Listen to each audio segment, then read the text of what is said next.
Hello, I am a CA final student and I am today recording lecture number 2 for exemptions. Now we have to start with entry number 66 which is related to education. अब education में आपको क्या समझना है कि अगर कोई educational institution दो चीज़ें करता है, ठीक है, कौन कौन सी दो चीज़ें, अगर वो अपनी सर्विसेज देता है to its student faculty and staff, चाहे जो मर्जी सर्विसेज हो, मतलब अगर कोई एजुकेशनल इंस्टीट्यूशन अपने स्टूडेंट फैकल्टी एंड स्टाफ को कोई भी सर्विसेज देता है, चाहे वो एजुकेशन की हो, चाहे वो क्लीनिंग की हो, चाहे जो मर्जी सर्विसेज हो, तो वो क्या है, वो एग्जम्प्ट है, मतलब ओनली सर्विसेज, ठीक है। तो services by an educational institution to its student faculty and staff is exempt, है ना। तो फंडा क्या है, services by an educational institution अगर सर्विसेज देता है अपने स्टूडेंट फैकल्टी एंड स्टाफ तो वो एग्जम्प्ट है। तो मतलब अगर एजुकेशनल इंस्टीट्यूशन चाहे तो जो मर्जी सर्विसेज दे सकता है टू एसएफएस, ठीक है, स्टूडेंट फैकल्टी एंड स्टाफ, है ना, तो वो एग्जम्प्ट है।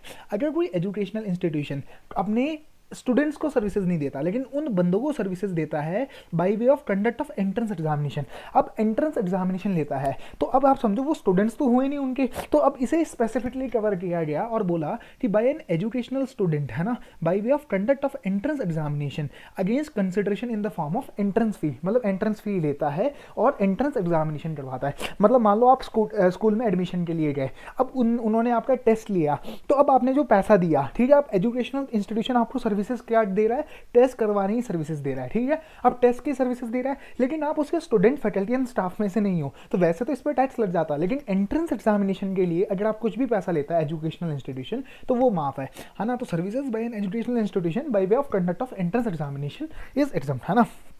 तो पहले मैंने बोला अगर educational institution student faculty staff को सर्विसेज देता है या फिर एंट्रेंस एग्जामिनेशन करवाता है तो वो उसके लिए जो पैसा लेता है वो माफ है ना। अब आप समझो services to an educational institution, ठीक है। अब देखो services to an educational institution में मतलब हम अब कोई दूसरा बंदा सर्विसेज दे रहा है एजुकेशनल इंस्टीट्यूशन को, तो अब हमें सबसे पहले ना एजुकेशनल इंस्टीट्यूशन की टाइप्स समझने पड़ेंगे, ठीक है। तो टाइप्स क्या है, ठीक है, एक होता है स्टूडेंट, है ना, मैं बताता हूँ आपको, ठीक है। एजुकेशनल इंस्टीट्यूशन के टाइप होता है एक प्री स्कूल एजुकेशन, जैसे जो प्री स्कूल एजुकेशन मतलब जो नर्सरी वगैरह की क्लासेस होती है, up to higher secondary school मतलब जो अप टू मतलब 12th क्लास की जो स्कूल होती है उसे हम pre school education and education up to higher secondary senior equivalent, ठीक है। तो मतलब जो 12th क्लास तक की स्कूल्स है उसे ए वाली कैटेगरी में कवर होता है, ठीक है। अब दूसरा जो है वो ऐसे कोर्सेज, ठीक है, वो ऐसे कोर्सेज करवाती है जो कि एक क्वालिफिकेशन है रिकॉग्नाइज बाय एनी लॉ, ठीक है। जैसे मान लो बीकॉम कर लिया आपने या जैसे सीए कर रहे हो आप, तो ये क्वालिफिकेशन है रिकॉग्नाइज बाय एनी लॉ,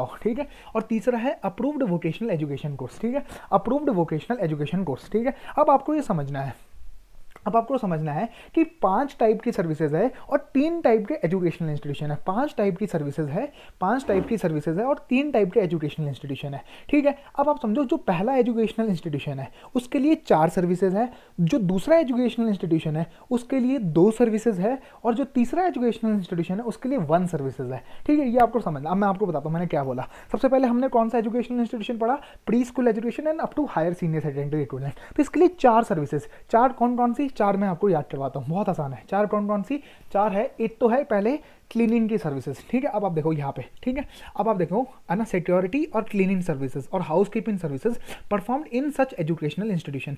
ये जो है सिर्फ ये प्रीलिमिनरी और हायर सेकेंडरी के लिए एजुकेशन के लिए, तो इसलिए इसके आगे क्या लिखा है, पीएच। मतलब ये जो 3 सर्विसेज है कौन कौन सी, transportation of student faculty and staff, मतलब अगर कोई बंदा ड्राइवर है और मैं स्कूल को सर्विसेज देता हूँ और वो स्कूल मतलब अपने देखो अब एजुकेशनल इंस्टीट्यूशन जो अपनी स्टूडेंट फैकल्टी एंड स्टाफ को ट्रांसपोर्टेशन की सर्विस दे रहा है वो तो वैसे ही माफ है, लेकिन जो मैं दे रहा हूं, मैं सर्विसेज दे रहा हूं टू एन एजुकेशनल इंस्टीट्यूशन, तो इस वाली एंट्री में कवर हो जाएगा टू एन एजुकेशनल इंस्टीट्यूशन। अगर मैं transportation of student faculty and staff करता हूं तो वो एग्जाम्प्ट है, लेकिन ये कौन से वाले स्टूडेंट फैकल्टी एंड स्टाफ होने चाहिए, जो सिर्फ pre school education and up to higher senior secondary equivalent, ठीक है, अप टू, ठीक है, मतलब 12वीं क्लास तक के, ठीक है। तो ये पीएच के लिए कवर है। Similarly catering including mid day meals, ये भी सिर्फ पीएच के लिए कवर है ना। ये जो केटरिंग होनी चाहिए ना ये कहीं पे भी हो सकती है, मतलब स्कूल के अंदर भी हो सकती है, बाहर भी हो सकती है, लेकिन जो सिक्योरिटी और क्लीनिंग होती है ना, सिक्योरिटी और क्लीनिंग और house keeping services performed in such educational institution, मतलब जो सिक्योरिटी क्लीनिंग हाउस कीपिंग होना चाहिए ना वो इसी एजुकेशनल इंस्टीट्यूशन में होना चाहिए, ठीक है।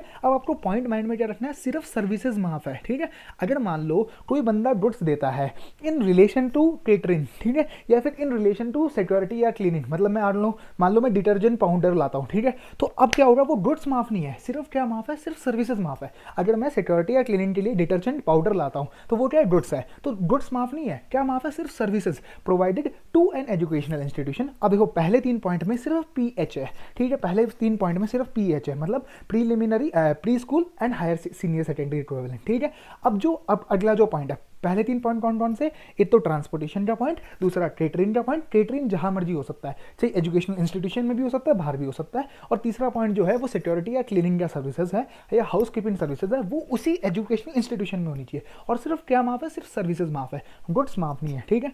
अब चौथा पॉइंट जो है ना वो सबके लिए, ऑल, ठीक है, ये जो पॉइंट है सबके लिए। अभी मैंने आपको 3 एजुकेशनल इंस्टीट्यूशन बताए थे, एक प्री स्कूल एजुकेशन, ठीक है ना, मैंने pre school education and education up to pre school education and education up to higher senior secondary, दूसरा जो क्वालिफिकेशन बाय लॉ है, और तीसरा जो अप्रूव्ड वोकेशनल एजुकेशन कोर्स है। अब अप्रूव्ड वोकेशनल एजुकेशन कोर्स अभी हम बाद में समझते हैं, पहले अपन ये पॉइंट समझ लेते हैं। तो मैंने सबसे पहले पढ़ा PH के लिए 3, ठीक है, 3 + 1 सबके लिए, तो मतलब 4 हो जाएगा इफेक्टिवली, ठीक है। तो services related to admission to और conduct of examination by such institution, मतलब अगर मैं किसी इंस्टीट्यूशन को सर्विसेज देता हूँ जिससे वो एग्जाम कंडक्ट कराने में हेल्प होती है, मतलब जैसे मान लो मैं पेपर प्रिंट करता हूँ, है ना, जो पेपर जो मतलब जैसे मान लो ICAI पेपर बनाता है, तो मैं प्रिंटिंग सर्विसेज देता हूँ ICAI को, तो जो मेरी सर्विसेज होगी वो माफ होगी, क्यों, क्योंकि services relating to admission to, ठीक है, एडमिशन टू, है ना, services relating to admission to और conduct of examination by such institution.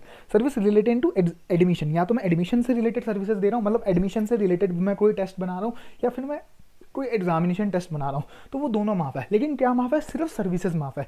अगर मान लो मैं सिर्फ पेपर सप्लाई करता हूँ, सिर्फ वो क्या हुआ, सप्लाई ऑफ गुड्स, तो वो टैक्सेबल है। सिर्फ क्या माफ है, services relating to admission to और एग्जामिनेशन चाहे एंट्रेंस एग्जामिनेशन हो या कोई दूसरा एग्जामिनेशन, मतलब नॉर्मल एग्जाम भी हो सकता है, एंट्रेंस भी हो सकता है, ठीक है। तो ये सबके लिए माफ है, सारे एजुकेशनल इंस्टीट्यूशन के लिए। तो मैंने आपको बताया था ना कि PH के लिए 4 पॉइंट, पहले ट्रांसपोर्ट, सिक्योरिटी, केटरिंग एंड चौथा पॉइंट कंडक्ट ऑफ एग्जामिनेशन, ठीक है।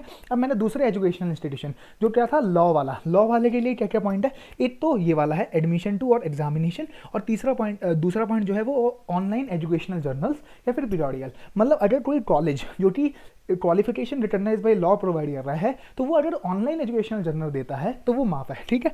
अब देखो मैंने आपको क्या बोला था, PH के लिए 4 पॉइंट, लॉ वाले के लिए सिर्फ 2 पॉइंट, और जो वोकेशनल है उसके लिए सिर्फ 8 पॉइंट। 8 पॉइंट कौन सा, admission to conduct of examination. तो ये आपको सीक्वेंस में याद रखना, मतलब PH के लिए 4 पॉइंट कौन कौन से, ट्रांसपोर्टेशन, सिक्योरिटी, केटरिंग, ठीक है, प्लस कंडक्ट ऑफ एग्जामिनेशन से रिलेटेड जो सर्विसेज मैं देता हूँ एजुकेशनल इंस्टीट्यूशन को। अब आप देखो यहाँ पे जो ट्रांसपोर्टेशन वाला जो पॉइंट है ना, अभी इसमें हम वापस आएंगे, ठीक है। PH के लिए 4, उसके कॉलेज वाले के लिए, लॉ वाले के लिए कितने, 2 पॉइंट, कौन कौन से, conduct of examination and online periodical journal, और बाकी जो अदर्स बचे, मतलब वोकेशनल एजुकेशन कोर्स वाले के लिए सिर्फ कंडक्ट ऑफ एग्जामिनेशन वाली सर्विसेज माफ है, services provided to an educational institution. अब ये देखो, ये वाला जो पॉइंट है ना, transportation of student, faculty and staff, मान लो मैं एजुकेशनल इंस्टीट्यूशन को सर्विसेज देता हूँ, ठीक है, तो वो तो माफ है, ठीक है। अब मान लो ये जो मैं गाड़ी जो चला रहा हूँ, ये मैं किसी से रेंट पे लेता हूँ, मैं किसी और बंदे से रेंट पे लेता हूँ, तो वो रेंट भी माफ होता है, ये हम आगे पढ़ेंगे। बस आपको ये माइंड में रखना है कि अगर मैं गाड़ी चलाता हूँ और मैं एजुकेशनल इंस्टीट्यूशन को सर्विसेज देता हूँ bye way of transportation of student, faculty and staff, and I took on rent the said car, तो जो रेंट है it will B exempted from GST। ये हम आगे पढ़ेंगे, ठीक है। ये अपना पॉइंट हो जाता है क्लियर। अब अपन चलते हैं, अब आप समझो कि सिर्फ जो by a law in India is a, मतलब अगर कोई फॉरेन लॉ की क्वालिफिकेशन रिकॉग्नाइज है तो वो इस वाले क्लॉज में कवर नहीं होगा, क्योंकि यहाँ पे क्या लिखा है, by qualification by any law for the time in force in India, मतलब ये लॉ इन इंडिया होना चाहिए, ठीक है। मतलब जो रिकॉग्निशन जो मिल रहा है वो इंडिया का लॉ रिकॉग्निशन दे, ना कि कोई फॉरेन का। अब जैसे हम प्राइवेट कोचिंग लेते हैं तो वो उसके ऊपर टैक्स लगेगा, क्योंकि क्या माफ है, सिर्फ क्वालिफिकेशन बाय लॉ। जो ICAI हमें डिग्री देता है वो तो क्वालिफिकेशन बाय लॉ है, लेकिन जैसे मान लो मैं कोई कोचिंग इंस्टीट्यूट से क्लासेस लेता हूँ तो वो क्वालिफिकेशन बाय लॉ नहीं है, तो उसके ऊपर GST लगता है ना। तो अब degree courses of college, university वो माफ है, क्योंकि ये क्वालिफिकेशन बाय लॉ है। अप्रूव्ड वोकेशनल एजुकेशन कोर्स मतलब क्या होता है, जैसे ITI, ठीक है, NCVT और SCVT, अगर ये डेजिग्नेटेड कोर्सेज कराते हैं under apprentices act, this is known as vocational courses, ठीक है। मॉड्यूलर एम्प्लॉई, है ना, employable skill course run by NCVT by a person with director, ये आपको नाम याद रखने बस, ठीक है। ठीक है। तो इसमें ये क्या है, अप्रूव्ड वोकेशनल एजुकेशन कोर्स है, और इनके लिए सिर्फ एक ही, अगर ये देते हैं अपने स्टूडेंट फैकल्टी एंड स्टाफ को, वो तो पूरा माफ है, ठीक है। लेकिन अगर ये रिसीव करते हैं क्या services, in relation to conduct of examination और एडमिशन, ठीक है, तो वो सिर्फ माफ है, बाकी सारी चीजें टैक्सेबल है, वो भी सिर्फ सर्विसेज माफ है, ठीक है। अब आपको ये समझना है कि सिर्फ डेजिग्नेटेड प्रोफेशन माफ है, private ITI designated trades notified under this other than designated trades are liable to GST, ठीक है। अगर वो मतलब ये डेजिग्नेटेड कोर्सेज कराते हैं ना अंडर द अप्रेंटिस एक्ट, तो वही सिर्फ माफ है, ठीक है। तो अगर ये कोई, क्योंकि वो सिर्फ अप्रूव्ड वोकेशनल है, ठीक है, अदर जो कोर्सेज होंगे वो अप्रूव्ड वोकेशनल नहीं है और उसके ऊपर जीएसटी विल बी लेविड, तो other than designated trades are liable to GST, ठीक है। तो ये आपको पॉइंट समझना आ जाना चाहिए। जो सीबीएसई है उसे भी educational central and state educational board जो भी एजुकेशनल इंस्टीट्यूशन माना जाता है for the limited purpose of conduct of examination. मतलब देखो, वो educational institution conduct of examination की सर्विसेज ले सकता है और वो अपने स्टूडेंट फैकल्टी एंड स्टाफ को कंडक्ट ऑफ एग्जामिनेशन की सर्विसेज दे सकता है। अगर आपको पता हो, जब आप सीबीएसई का एग्जाम देते हो तो सीबीएसई आपसे कुछ पैसा लेता है, तो this is not leviable to GST, क्योंकि वो कंडक्ट ऑफ एग्जामिनेशन से रिलेटेड आपको सर्विसेज दे सकता है, क्योंकि वो एक एजुकेशनल इंस्टीट्यूशन है, ठीक है। अब आप समझो कि जो हॉस्टल में अपन रहते हैं, ठीक है, हॉस्टल में भी रहते हैं और पढ़ते भी है, तो this is a composite supply as per section 8 and the principal supply being supply of education service, it is exempt from GST. Similar point आता है बोर्डिंग स्कूल में भी, ठीक है। प्रीडोमिनेंट जो सप्लाई है तो वो क्या है, एजुकेशन है, और entire consideration shall be exempt, है ना, ये आपको समझना पॉइंट, ठीक है। अब अपन चलते हैं, अगर मान लो एक कोर्स, एक जो कॉलेज है वो दो कोर्सेज ऑफर करता है, एक तो रिकॉग्नाइज बाय लॉ है, दूसरा रिकॉग्नाइज बाय लॉ नहीं है, तो अब अपन को ये देखना है कि ये दो चीजें हैं, बंडल के लिए एक ही प्राइस ले रहा है, तो क्या ये मिक्स सप्लाई है या फिर कॉम्पोजिट सप्लाई है, ठीक है। अगर वो मिक्स सप्लाई है तो ऑब्वियस ही बात है, हाईएस्ट रेट ऑफ टैक्स, मतलब एग्जम्पशन अप्लाई नहीं होगा और टैक्स लगेगा, ठीक है। अगर मान लो एक कॉलेज दो कोर्सेज देता है जिसमें से एक रिकॉग्नाइज है दूसरा अनरिकॉग्नाइज है, तो ऑब्वियस ही बात है अनरिकॉग्नाइज वाला टैक्स लग जाएगा टोटल अमाउंट के ऊपर, ठीक है, क्यों, क्योंकि मिक्स सप्लाई बन गया है, ठीक है। अगर मान लो दोनों क्या है, नेचुरली बंडल्ड है, नेचुरली बंडल मींस, तो वो दोनों आपस में, मतलब जैसे अगर आप मान लो स्कूल जाते हो तो स्कूल में आपको एक्स्ट्रा करिकुलर एक्टिविटीज भी कराई जाती है, जैसे मान लो कॉलेज में एक्स्ट्रा करिकुलर के थोड़े से पैसे लेते हैं, तो वो भी क्या है, एग्जम्प्ट है, ठीक है। तो पॉइंट यह है कि एक क्वालिफिकेशन रिकॉग्नाइज बाय लॉ है, दूसरा नहीं है, तो ऑब्वियस ही बात है, हमें देखना है कि वो कॉम्पोजिट सप्लाई है या मिक्स सप्लाई। अगर मिक्स सप्लाई है तो it will be chargeable to highest rate of tax and composite supply will be chargeable to principal rate of tax, है ना। जो प्रिंसिपल सप्लाई का रेट होगा जो कि एजुकेशन पे निल है, तो ऑब्वियस ही बात है इसके ऊपर जीएसटी नहीं लेवी होगा अगर ये कॉम्पोजिट सप्लाई है। अगर मिक्स सप्लाई है तो टैक्स लेवी होगा, है ना। अब आईआईएम आज से ना एजुकेशनल इंस्टीट्यूशन कहलाएंगे, ठीक है, लेकिन इनके कौन से प्रोग्राम सिर्फ रिकॉग्नाइज है, अगर इनके सिर्फ जो लॉन्ग ड्यूरेशन प्रोग्राम होते हैं ना, सिर्फ वो ही रिकॉग्नाइज होते हैं बाय लॉ, ठीक है, तो these are exempt from levy of GST. लेकिन इनके जो शॉर्ट ड्यूरेशन प्रोग्राम होते हैं, शॉर्ट ड्यूरेशन प्रोग्राम मतलब जिसमें हमें सिर्फ पार्टिसिपेशन सर्टिफिकेट मिलता है, तो वो क्या होते हैं, these are not recognised by law and hence they are leviable to GST, this is not exempt from GST. मतलब आईआईएम दो टाइप के प्रोग्राम देता है, एक होता है लॉन्ग ड्यूरेशन, एक होता है शॉर्ट ड्यूरेशन। जो शॉर्ट ड्यूरेशन होता है, it is recognised by law and hence therefore it is exempt from GST, but rather on the other hand short duration program, these are not recognized by law and hence are leviable to GST। अब अपन समझते हैं, अगर मान लो अगर मैं catering services देता हूँ टू मतलब अगर मान लो केटरिंग सर्विसेज देता हूँ टू एन एजुकेशनल इंस्टीट्यूशन जो कि pre school and up to higher secondary school है, तो वो तो माफ ही है। अब मान लो अगर एजुकेशनल इंस्टीट्यूशन केटरिंग सर्विसेज देता है, तो मैंने आपको बताया ना कि अगर कोई भी educational institution to its student faculty and staff कोई भी सर्विसेज देता है, it is exempt from GST. तो चाहे वो केटरिंग हो या चाहे दूसरी सर्विसेज हो, चाहे जो मर्जी हो, केटरिंग हो, ट्रांसपोर्टेशन हो, सिक्योरिटी हो, हाउस कीपिंग हो, जो मर्जी सर्विसेज हो, यहाँ पे तो XYZ सर्विसेज, मतलब अगर एजुकेशनल इंस्टीट्यूशन जब देता है to its student faculty and staff, everything is exempt, only services is exempt, ठीक है, गुड्स इज नॉट एग्जाम, ठीक है। तो ये आपको माइंड में रखना है, ठीक है। तो ये एग्जाम फ्रॉम जीएसटी है। Fees charge from prospective employer, अगर आप देखो कि आईसीआई ना कैंपस प्लेसमेंट कराता है और जो कंपनियां आती है उनसे पैसा लेता है, this is not exempt from GST. क्यों? क्योंकि यहाँ पे एजुकेशनल इंस्टीट्यूशन अपने स्टूडेंट फैकल्टी एंड स्टाफ को सर्विसेज नहीं दे रहा, बल्कि किसी और अदर पर्सन को सर्विसेज दे रहा है, so it is leviable to GST. बस आपको ये फंडा समझना है। अब ये चार्ट है, बहुत अच्छा चार्ट बना रखा है आईसीआई ने। अब मैंने आपको बताया था ना प्री स्कूल में 4 चीजें, 1 2 3 4, ठीक है, बाकी जो लॉ वाले उसमें 2 चीजें और बाकी जो वोकेशनल है उसमें 1 चीज। बस आप इसे रेफर कर लेना, ये बहुत अच्छा चार्ट बनाया है आईसीआई ने, ठीक है। अब हेल्थ केयर सर्विसेज के ऊपर अपन आ जाते हैं, ठीक है।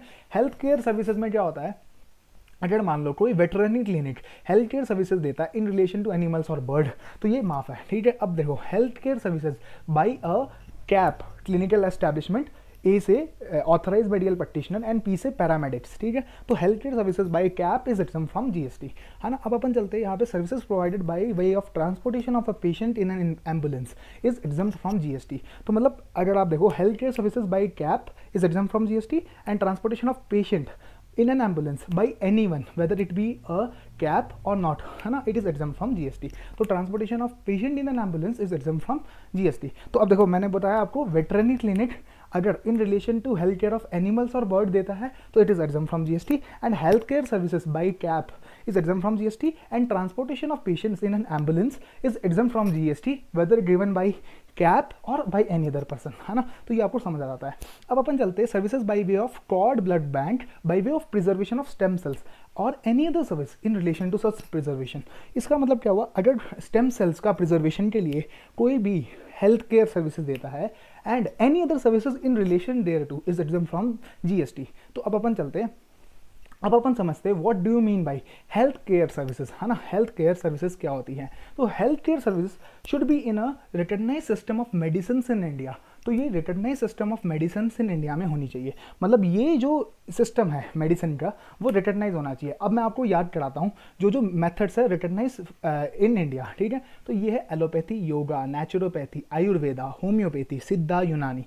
अब यहाँ पे आप पॉइंट में याद रखना कि righty is not covered in this point, है ना। तो रिकग्नाइज सिस्टम ऑफ मेडिसिन में एलोपैथी, आयुर्वेदा, होम्योपैथी, यूनानी, सिद्धा, है ना, योगा, सबसे इंपॉर्टेंट पॉइंट है योगा, है ना। योगा भी रिकग्नाइज सिस्टम ऑफ मेडिसिन है। तो recognised system of medicine in India होना चाहिए, ठीक है। अब हेल्थ केयर सर्विसेज में ट्रांसपोर्टेशन भी आता है of patient to and from a clinical establishment. हालांकि to and from a clinical establishment already exempt है, अगर आप ये वाली एंट्री देखो, है ना। Services by way of transportation of a patient in an ambulance is already exempt, है ना। ये अपना पॉइंट हो जाता है। अब but does not include hair transplant और कॉस्मेटिक और प्लास्टिक सर्जरी। अगर आप अपना हेयर ट्रांसप्लांट कराते हो या कॉस्मेटिक या प्लास्टिक सर्जरी कराते हो तो उसे हेल्थ केयर सर्विसेज नहीं माना जाएगा। मतलब मैं अपने बाल बदलवाता हूँ या कॉस्मेटिक या प्लास्टिक सर्जरी करवाता हूँ, है ना, it is leviable to GST, है ना, it is leviable to GST. लेकिन ये तब नहीं लेविएबल होगा अगर मान लो आपका नेचुरली ये थी कॉन्जिनेटल डिफेक्ट्स, डेवलपमेंटल एबनॉर्मलिटीज, इंजरी और ट्रामा, मतलब आपको कोई चोट लगी उसकी वजह से आप ये करवा रहे हो तो माफ है। लेकिन अगर आप फालतू में अपनी ब्यूटी निकालने के लिए अगर आप ये करवा रहे हो तो it is leviable to GST. तो अब आपको समझना health care service, health care service should be a recognise system of medicine in India. What is recognise system of medicine in India is Ayurveda, allopathy, homeopathy, है ना, allopathy, naturopathy, yoga, Siddha, Unani. लेकिन राइटी is not covered in a recognized system of medicine in India, ठीक है। Transportation of patient to and from a clinical establishment but does not include hair transplant, cosmetic and plastic surgery except for congenital defects and developmental abnormalities, ठीक है। ये सिर्फ इसके लिए आता है। सो अगर आप हेयर ट्रांसप्लांट या कॉस्मेटिक या प्लास्टिक सर्जरी कराते हो it is chargeable to GST, लेकिन तब टैक्स नहीं लगता जब ये वाली चीज़ें के लिए आप करवा रहे हो, कॉन्जिनेटल डिफेक्ट्स, डेवलपमेंटल एबनॉर्मलिटीज, इंजरी और ट्रॉमा, ठीक है। ये आपको पॉइंट माइंड में समझ आना चाहिए। तो health care services by cap is exempt, health care means recognise system of medicine in India by cap, ठीक है। अब आपको समझ आ गया, है ना। अब अपन चलते हैं हेल्थ केयर सर्विसेज, अपन को पूरा समझ आ गया कैप, ठीक है। Health care services by cap is exempt from GST.